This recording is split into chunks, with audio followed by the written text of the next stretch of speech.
Bonjour, je m'appelle Grégory Debout et je suis chercheur au sein du LORIM, un institut de l'UC Louvain qui consacre ses recherches à la gestion et aux organisations.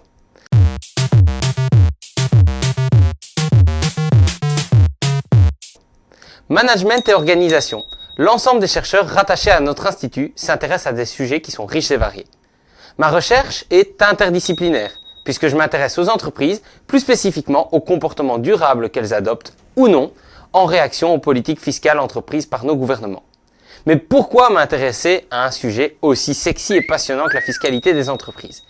Eh bien, je suis parti d'un constat personnel en lien avec les 17 ODD, les objectifs de développement durable mis au point par les États membres des Nations Unies. Pour ceux qui ne connaîtraient pas les ODD, ces derniers sont un appel mondial à agir pour éradiquer la pauvreté, protéger la planète et faire en sorte que tous les êtres humains vivent dans la paix et la prospérité. Les 17 ODD sont intégrés, reconnaissant que les interventions dans un domaine affecteront le résultat dans d'autres et que le développement doit équilibrer les aspects sociaux, économiques et environnementaux. De nos jours, on constate que le consommateur désire de plus en plus acheter des produits respectueux à la fois de l'environnement et des êtres humains ayant participé à son élaboration.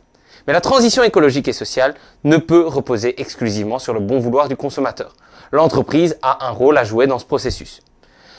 L'objectif de développement durable 12 implique donc l'entreprise dans le développement durable en abordant la question de la consommation et de la production responsable, tout en soulignant également le rôle du gouvernement. En effet, au-delà du consommateur et de l'entreprise, c'est aussi aux États à modifier profondément les mécanismes fiscaux actuels pour promouvoir ces comportements vertueux.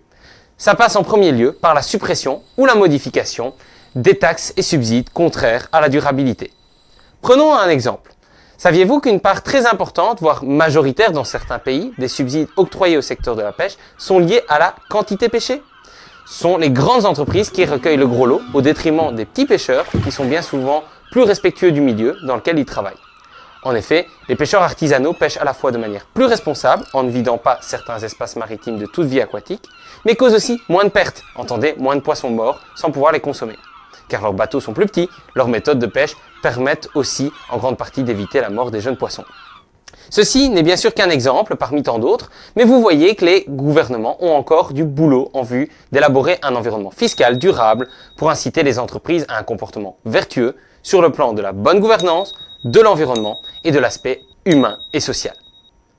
C'est pour toutes ces raisons que ma recherche vise à élargir le débat sur la fiscalité actuelle des entreprises dans l'optique de promouvoir des comportements durables. Ma recherche vise dans un premier temps à mieux comprendre les instruments fiscaux ayant été adoptés en Europe en vue de promouvoir des comportements durables auprès des entreprises. Ensuite, je souhaite mettre en évidence des taxes et subsides belges qui vont à l'encontre de la promotion des comportements durables, notamment dans des secteurs d'activité jugés polluants. Enfin, j'aimerais mieux comprendre la réaction des entreprises à de tels instruments fiscaux contre-productifs aux EDD. Bref, tout un programme, mais je vais en rester là. Si d'aventure vous souhaitez en savoir plus sur la recherche, sur ma recherche ou le travail de chercheur, n'hésitez pas à me contacter sur LinkedIn. À bientôt!